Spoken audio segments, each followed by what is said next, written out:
Happy Sunday evening. Today should be August 20th, 2017, and this is Esner Cindy. Welcome to the Sunday night edition of, gosh, I think I should post episode 2. So I will tell you guys, I'm a registered nurse for 39 years, and I have been on this keto weight loss journey since I think May of last year of 2016, and it is now 2017 and it's August 20th. So welcome.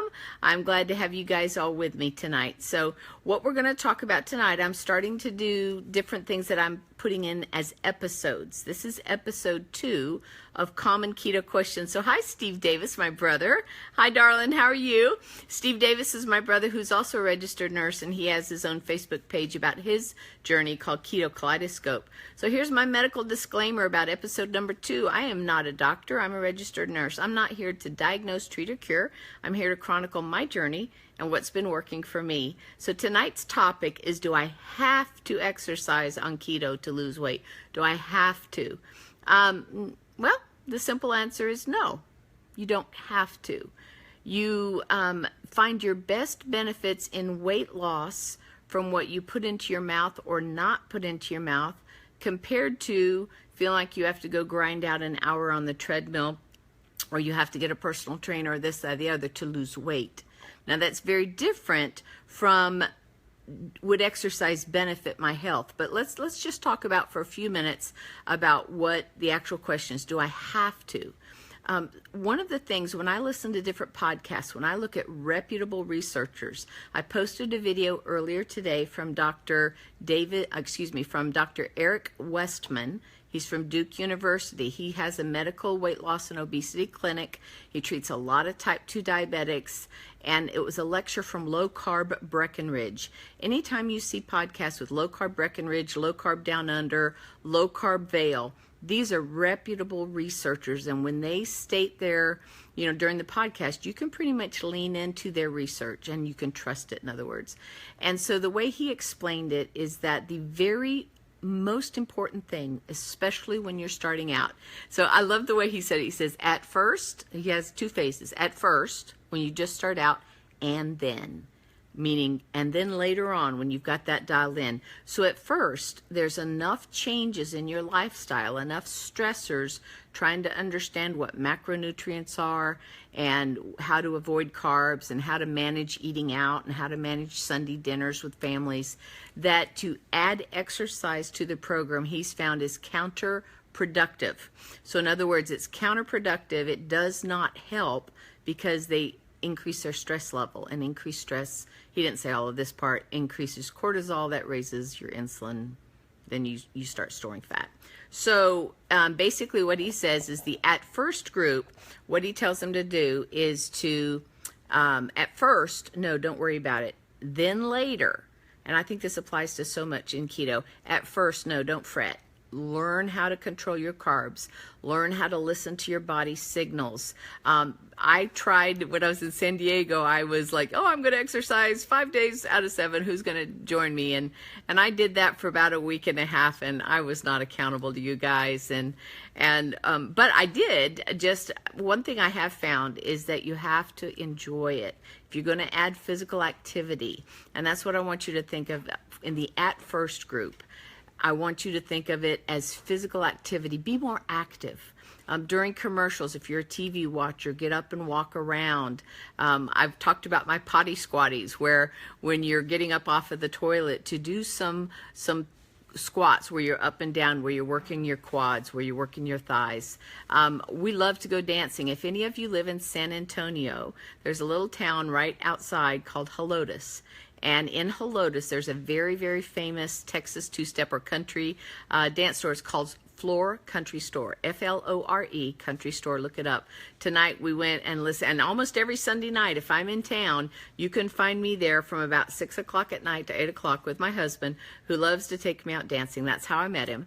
And he says, if he's not dancing me, he's not romancing me. So we go out and we love to dance. And so we dance for about an hour, and it's a combination of polka and waltz and two-step and things like that.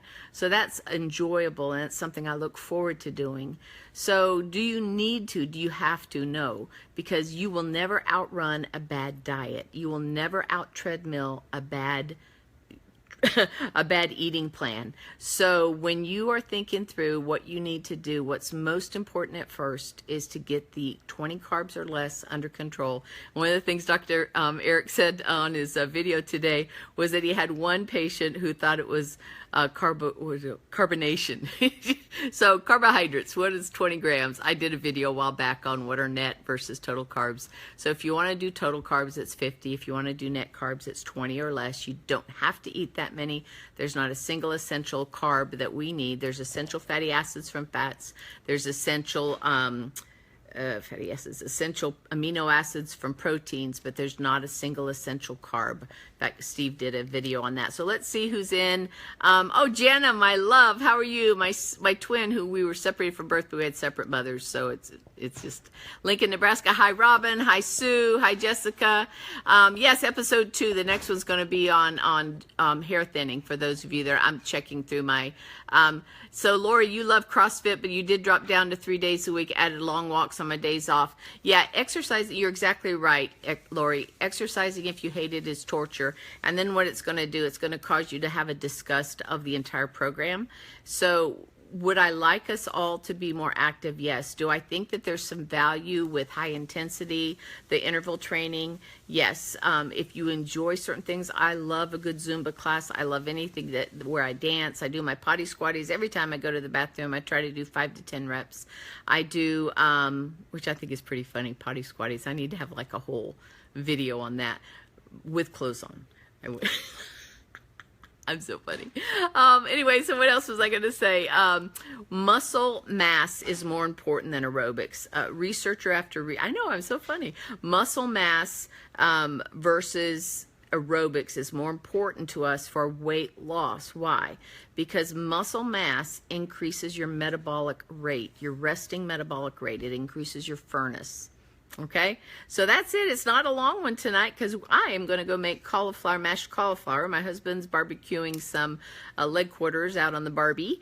For those of my Aussie friends, I always have some folks from Australia come on. So out on the Barbie, we're going to go make some chicken, and I asked him, I said, are you going to leave that skin on there? Because if he was taking it off, that chicken skin was getting fried.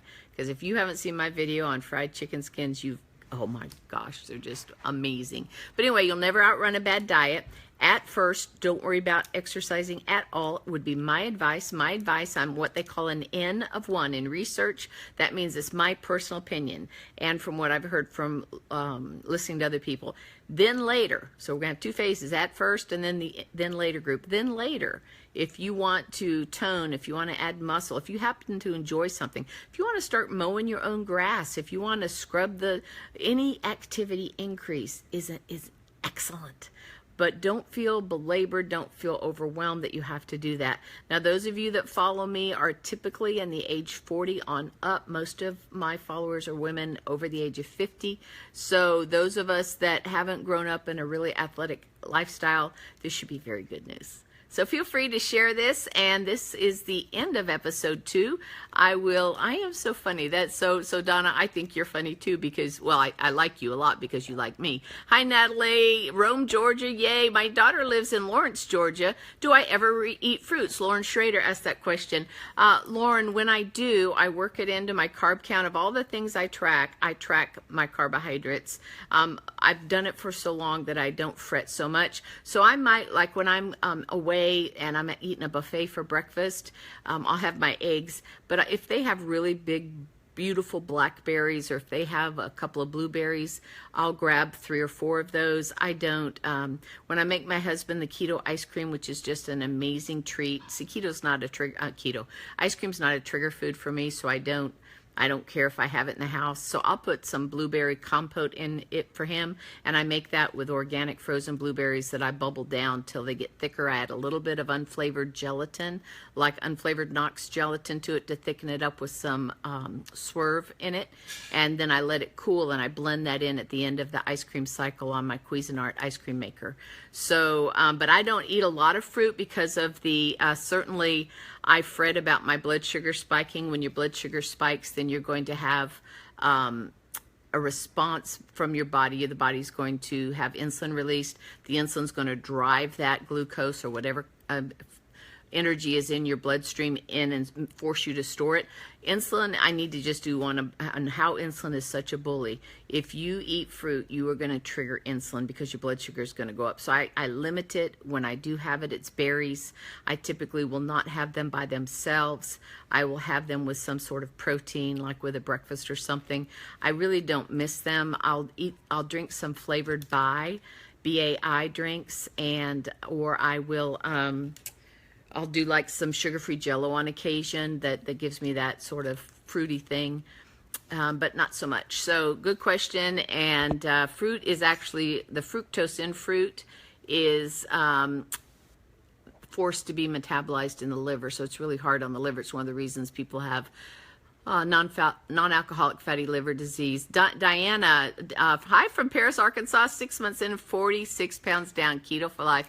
Absolutely, I will never eat another way. Will I eventually add my carbs back up a little bit when I get down to my goal weight? Sure. I'm toying around with 70 pounds. Oh my gosh, a little bit here, a little bit there.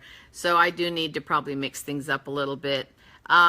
So thanks, Sandy, for calling me Nurse Nancy. I guess I'm Nancy Nurse, and my Nancy Nurse is great. That's too funny. All right, guys, so I'm going to go and let you guys enjoy your Sunday night because I've got to go make mashed cauliflower. How do I make it? I take a head of cauliflower, cut out the core, cut it up into little florets, steam it or pressure cook it. I have an Instapot electric pressure cooker. My whole family loves those things. They're wonderful.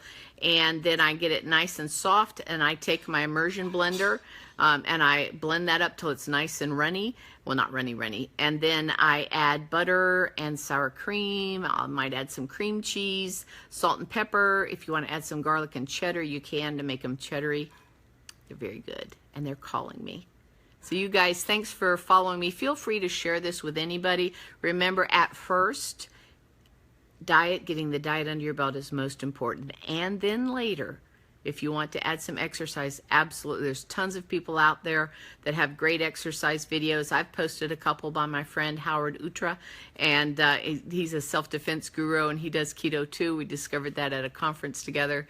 So you guys have a fantastic night. Thank you so much for all your support, and keto strong. Bye.